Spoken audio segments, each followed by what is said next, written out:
बनी स्टॉक खास पेशकश हमारी, जहां पर होती है खबरें, खबरों को चलते देखने को मिलता है एक्शन। क्या होना चाहिए आपका रिएक्शन, ये बताएंगे संतोष जी, खबर बताएंगे हम, और निर्णय लेंगे आपकी उसको खरीदना है, बेचना है, रखना है, क्या स्ट्रेटजी होनी चाहिए। तो चलिए करके कंपनियों को लेकर के आते हैं, और काफ़ी अच्छी कंपनियां हैं जिसमें ज़्यादातर रिटेल निवेशकों का काफ़ी इंटरेस्ट रहता है। सबसे पहली कंपनी है पेटीएम करो। जी हाँ, पेटीएम पे खबर है कि जोमेटो जो है वो कंपनी का एंटरटेनमेंट टिकटिंग कारोबार जो है वो खरीदने जा रही है, और ये जो कुल खरीद होगी टिकटिंग कारोबार की 2048 करोड़ रुपए में कंपनी टिकटिंग कारोबार को खरीदेगी। अब जो है ये कितना फ्रूटफुल होगा पेटीएम के लिए और जोमेटो के लिए, वो देखना होगा। अगले 12 महीनों तक पेटीएम के ऐप पर ये जो टिकटिंग बिजनेस है वो चलता रहेगा। ये डील हुई है कि ऐसा नहीं होगा कि एकदम से हट करके जोमेटो में चला जाएगा। डील के अनुसार जोमेटो में जो है वो पेटीएम के 280 कर्मचारी भी शिफ्ट होंगे। शुरुआती तेज़ी के बाद दोनों ही शेयरों में हम देख रहे हैं कि थोड़ा सा दबाव देखने को मिल रहा है, लेकिन बड़ा सवाल ये कि ब्लिंकिट की जो खरीद जोमेटो ने की थी उसी तरह की एक खरीद क्या साबित हो पाएगी। जो कंपनी इंटरटेनमेंट टिकटिंग कारोबार में जा रही है, ये काफ़ी महत्वपूर्ण सवाल यहाँ पर बनता हुआ दिखाई दे रहा है। इसका जवाब जो है वो हम संतोष जी से लेते हैं। संतोष सर, ये दोनों ही शेयरों पे आपकी राय जानना चाहेंगे। पहले तो जोमेटो ने एक नया कदम उठाया है। जब ब्लिंकिट पे इन्होंने खरीदा था तब भी काफ़ी सारी बातें हो रही थी और काफ़ी फ्रूटफुल रहा उनके लिए। क्या इसी तरह की ये भी खरीद हो सकती है? आपकी टिप्पणी जोमेटो पर पहले। तो जोमेटो के लिए मुझे लगता नहीं कि बहुत बड़ा प्रॉफिटेबल होगा। डेफिनेटली इस जैसे कहते हैं कि cross selling through the same platform वो कर सकते हैं क्या, टिकट बेचना और एंटरटेनमेंट, खाना पीना, कुछ जुड़ी जुड़ी चीज़ें हैं जहां पर कि क्रॉस सेलिंग की उम्मीद ज़्यादा हो सकती है। और उसके लिए उन्होंने लिया है, बट कितना प्रॉफिटेबल होगा टाइम विल टेल। शायद ब्लिंकिट जैसा नहीं हो, क्योंकि ब्लिंकिट का जो स्केल है, क्योंकि डेली रोजमर्रा की चीज़ों को हम लेते हैं और उसके यूज करते हैं, तो वहां पर उन्होंने काफी अच्छा स्केल किया है। टिकट पे कर पाएंगे ये कहना थोड़ा मुश्किल है। अभी 50-50 चांसेस हैं कि किधर की तरफ जा सकता है। बट हाँ, पेटीएम के लिए डेफिनेटली डील थोड़ी ठीक हो सकती है, क्योंकि उनके पैसे आज थोड़ा वापस आ जाएंगे। लेकिन मार्केट में अगर आप देखें तो इसको शायद उतनी अच्छी तरह नहीं लिया है कि आज 4% से ऊपर के करीब का पेटीएम स्टॉक में हम देख रहे हैं कि डाउन ट्रेंड में है। पेटीएम के लिए हो सकता है क्योंकि थोड़ा कैश ट्रैप है तो इनको कैश मिल जाए। अदरवाइज मुझे ये बिजनेस मॉडल उतने भी ज़्यादा अच्छे नहीं लगते, क्योंकि प्रॉफिट कंपनियां बहुत ज़्यादा बनाती नहीं हैं दोनों कंपनियों में। जी, पेटीएम में जो गिरावट आई है 4-5% की, क्या खरीद सकते हैं कि नहीं अभी? एक्चुअल में पेटीएम का बिजनेस मॉडल ही मुझे समझ में नहीं आता ओके। है, और कैश फ्लो तो और भी नहीं समझ में आता है। तो मुझे तो लगता है कि मेरी तरफ से अवॉइड है। कोई जी, जानकार हो जो कि इन सारी बिजनेस को समझता हो तो ठीक। ज़रूर बता सकते हैं, लेकिन मेरे समझ के बाहर है। चलिए ठीक है, कोई बात नहीं सर। अब जरा लेकर के आते हैं अगली धमाकेदार कंपनी जिसमें कि काफ़ी सारे सवाल हर रोज़ हमारे पास आते हैं, और वो है इरिडा। जी हाँ, इरिडा पे आज मोमेंटम है, इरिडा पे आज खबर है, और इरिडा पे बहुत सारे सवाल भी हमारे दर्शकों के हैं। 29 अगस्त की बोर्ड बैठक में कंपनी ने रकम जुटाने को लेकर के कंपनी फैसला करेगी, और छोटी मोटी रकम नहीं जुटा रही है कंपनी। 4,500 करोड़ रुपए जुटाने की कंपनी की योजना है। और आपको बता दें कि इसमें तमाम साधनों पर विचार होगा, जैसे QIP, राइट इशू और बाकी जो साधन होते हैं, उन तमाम साधनों में से किस पे रकम जुटानी है, इन तमाम साधनों पर विचार होगा, और उसके बाद से फैसला होगा कि आखिर में किन किन माध्यमों के जरिए कंपनी पैसे जुटानी जा रही है। और 9% के आसपास तक की कंपनी के शेयर में जो है वो उछाल देखने को मिला था। नतीजे अच्छे रहे थे, और अभी जो हाल फिलहाल की गिरावट है उसमें शेयर टूटा भी है। सर, इरिडा का भविष्य क्या दिखाई दे रहा है? सवाल हर रोज़ हमारे पास आते रहते हैं, और काफ़ी शानदार इस शेयर ने रैली दिखाई है। कहाँ क्या इशू प्राइस था और क्या भाव देखने को मिल रहा है, सबके रडार पर है, सबकी नज़रों में है। पर अभी इस गिरावट के बाद 250-60 पे क्या यहाँ पर कोई ख़रीदारी के मौके दिखाई दे रहे हैं आपको? तो पहली चीज, पहले बात करें कि जो पैसे उठाएंगे और कंपनी जो योजना बना रही है कि जो पैसे उठाएगी, क्योंकि अगर आप देखें कोई भी फाइनेंशियल कंपनीज को उनके लिए जो इनपुट मटेरियल होता है वो कैपिटल ही होता है। वो कैपिटल उसको जुगाड़ना पड़ता है। आइदर जो है प्रमोटर उसमें कैपिटल इन्फ्यूज करें, या फिर वो बाहर से पैसे लेकर आए QIP के जरिए, राइट इश्यू के जरिए। और पैसे ले रहे हैं इसका मतलब है कि बिजनेस बढ़ने वाला है। मार्केट बोरोइंग भी करेंगे उस पैसे से, तो बिजनेस बढ़ेगा। हाँ, वैल्यूएशन कितने हैं वो बहुत इंपॉर्टेंट होता है जब कभी भी देखते हैं। ओवरऑल बिजनेस एनवायरनमेंट ठीक लग रहा है, बिजनेस कंपनी कर रही है, उसके लिए पैसे उठा रही है, this all are good signs for the company. लेकिन वैल्यूएशन मुझे लगता है कि वहाँ एक कंसर्न है। जो कि देखना चाहिए। और मेरे रडार में इन्वेस्टेबल जो मेरा कह लें कि रडार है उसके अंदर ये कंपनी फिट नहीं बैठती है। तो मैं ऐसे भी सलाह नहीं दूंगा कि आपको निवेश करना चाहिए, क्योंकि वैल्यूएशन हुए हैं काफ़ी।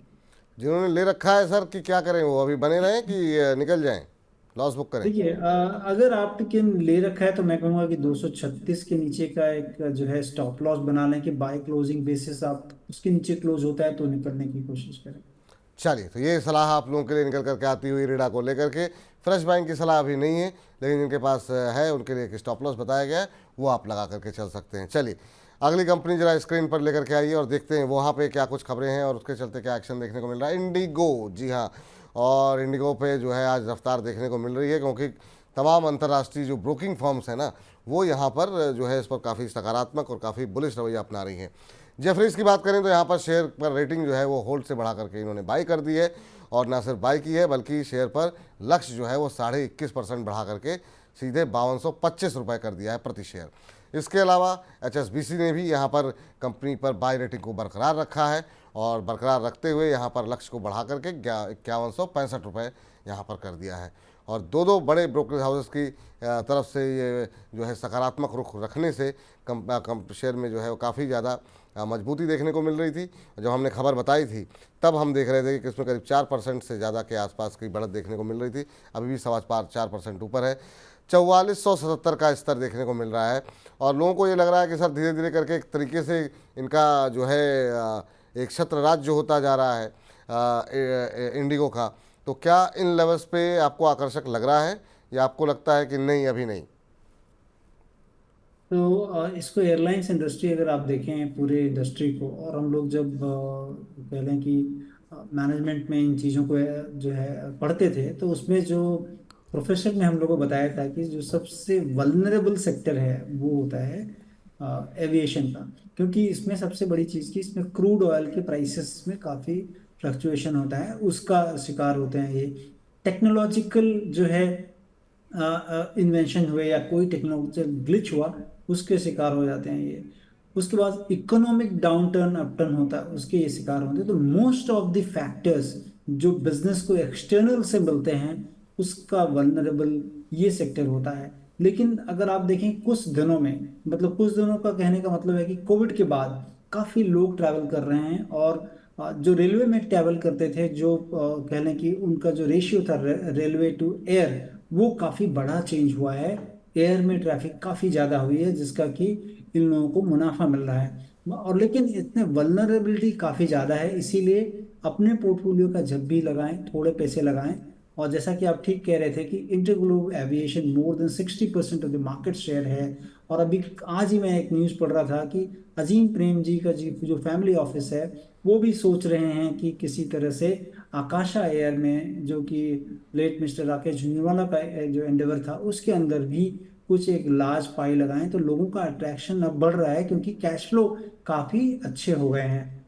मैं जी कहूंगा कि आप नजर रखिए, सबसे बड़ी कंपनी है, सबसे बड़े एक्सपेंशन प्लान भी हैं। निचले स्तरों पर जरूर देखना चाहिए, एटलीस्ट जो है यहाँ से करीब करीब 7 से 10% जाएं, तो वहां पर थोड़ा जगह जरूर दे सकते हैं। ठीक सर। चलिए, तो ये राय निकल करके आती हुई इंटरग्लोब एविएशन को लेकर के। और अब बढ़ते हैं आगे और देखते हैं अगली कंपनी कौन सी है, और सीधे प्लेन से अब नीचे उतरते हैं और चलते हैं ट्रेन का सफ़र करने के लिए। तो ट्रेन में बात करेंगे RVNL की, और एशियन बाज़ार में जो है पैठ बढ़ाने के लिए DMIA के साथ कंपनी ने करार किया है। तो यहाँ पर एशियन देशों में रेलवे इंफ्रास्ट्रक्चर बढ़ाने के लिए कंपनी ने ये MOU साइन किया हुआ है, और इससे कंपनी को काफ़ी ज़्यादा विस्तार मिलने की योजना है।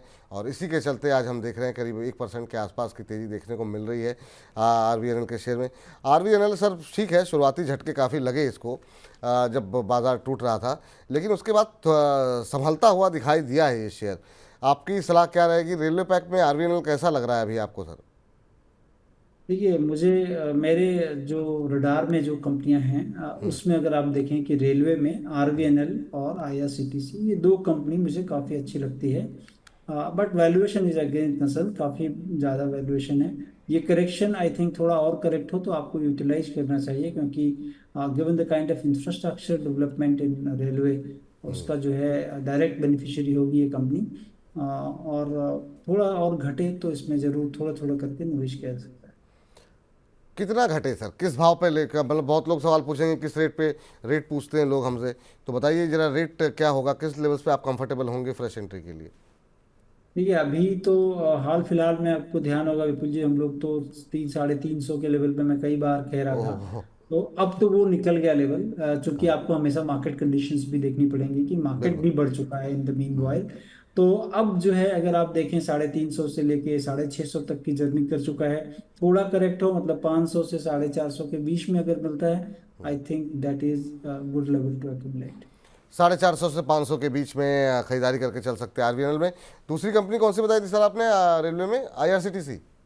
आईआरसीटीसी क्योंकि मोनोपोलिस्टिक बिजनेस है, जिस जी तरह के बिजनेस लाइन पे हैं वो प्लेटफॉर्म का बिजनेस है, मोनोपोलिस्टिक बिजनेस है, स्केलेबल बिजनेस है, तो वो मॉडल भी मुझे अच्छा लगता सर, है। ये इतनी अच्छी कंपनी है लेकिन जो है जब रैली चल रही थी तब भी उस तरह से परफॉर्म नहीं कर पाई, इसकी वजह क्या मानते हैं आईआरसीटीसी के लिए आप?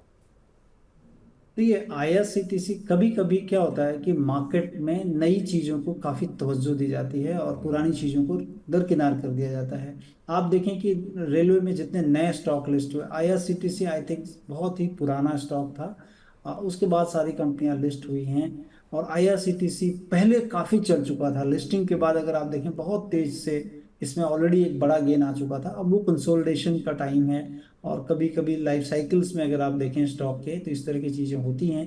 तो ये जो बुल मार्केट दूसरे कंपनियों के में था, वो यहाँ पर उतना नहीं हुआ, क्योंकि इसमें ऑलरेडी बुल मार्केट पहले हो चुका था। अब एक कंसोलिडेशन के फेज में है। हेंस फोर्थ अब अगर अर्निंग्स किक होगी तो मुझे लगता है कि ये स्टॉक भी काफी अच्छा परफॉर्म करेगा। ठीक है सर, चलिए अगली कंपनी लेकर के आते हैं स्क्रीन पर फटाफट और देखते हैं वहाँ पर क्या कुछ खबरें निकल करके आ रही हैं। जरा स्क्रीन पर लेकर के आइए। और यहाँ पर श्याम मेटलिक्स की बात कर रहे हैं।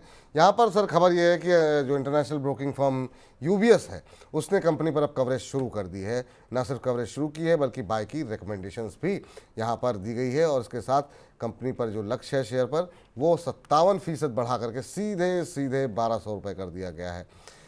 इसके अलावा आपको बता दें टेक्निकल चार्ट्स पर भी शेयर के अंदर एक ब्रेकआउट जैसी स्थिति यहाँ पर बनती हुई दिखाई दे रही है। शेयर अपने 100 200 50 डीएमए के ऊपर जो है वो कामकाज करता हुआ दिखाई दे रहा है। और ये मानना है यूबीएस का कि FY22 से लेकर के FY27 के बीच कंपनी अपने विस्तार में जो है करीब 10,000 करोड़ रुपए निवेश करेगी। और इसमें जो है काफ़ी हद तक कुछ हिस्सा जो है कंपनी निवेश करना कंपनी ने शुरू भी कर दिया है। आज 6% से ज़्यादा की तेज़ी, बल्कि इनफैक्ट अब 6.25% के आसपास की तेज़ी देखने को मिल रही है श्याम मेटलिक्स पे। 814 का स्तर, यूबीएस से सहमत हैं क्या सर आप? आपकी सलाह क्या रहेगी? और अब नया 52 एक हाइस बनते हुए चार्ट्स पर कैसा लग रहा है, क्या फ्रेश एंट्री कर सकते हैं? देखिए, चार्ट पर मोमेंटम डेफिनेटली काफ़ी अच्छा है स्टॉक में। और कंपनी की अगर विस्तार की योजनाओं के बारे में बात करेंगे तो मैं काफ़ी सहमत हूँ यूबीएस से, क्योंकि अगर आप कंपनी के मैनेजमेंट को सुने, उनके प्रेजेंटेशन को देखें, तो वहाँ पर ये सारी चीज़ें बताई गई हैं कि आने वाले दिनों में किस तरह से विस्तार कंपनी करने वाली है। नंबर्स भी सपोर्टिव है, मतलब धीरे धीरे जो विस्तार जुड़ते जा रही है कंपनी में, उसका प्रॉफिट भी इनको, लाभ भी कंपनी को मिल रहा है। और सिमिलर काइंड मार्केट भी रियलाइज कर रहा है। और आप देखें 52 वीक हाई पे है। आज ही कंपनी ने कुछ अनाउंसमेंट किया जिसमें कि जो भी, क्योंकि स्टील कंपनियों के पास पावर जो है एक बड़ी खपत होती है उनकी, और पावर के लिए ग्रीन पावर में, सोलर पावर में एंडेवर करने की बात कर रहे हैं। वो तकरीबन 20 मेगावाट जो है का भी वो काम कर रहे हैं, 100 मेगावाट तक के प्लान हैं उनके। तो ये तमाम चीज़ें कंपनी के लिए अच्छी हैं। और जो जितनी भी स्टील कंपनियां होती हैं, कार्बन फुटप्रिंट काफ़ी होता है, क्योंकि कोयले से इनके फर्नेसेस चलते हैं, उससे ज़्यादा पोल्यूशन होता है। अगर अपने जो है एनर्जी की क्षमता को ग्रीन की तरफ कर लिया जाए तो इनके वैल्यूएशन में काफ़ी फर्क पड़ता है। क्योंकि आप कोई भी कंपनी अगर अपने कह लें कि वातावरण को शुद्ध करने के लिए कुछ काम करती है, तो उसको थोड़ा थम्स अप मिलता है जी मार्केट की तरफ से और इन्वेस्टर्स की तरफ से भी। तो मुझे लगता है कि मैं यूबीएस की बातों से सहमत हूँ कि इसमें काफ़ी अच्छे गेन हो सकते हैं। चलिए, ये रहा यहाँ पर निकल करके आती हुई श्याम मेटलिक्स को लेकर के। और अब इसी के साथ इस सेगमेंट को यहीं पर समाप्त करते हैं।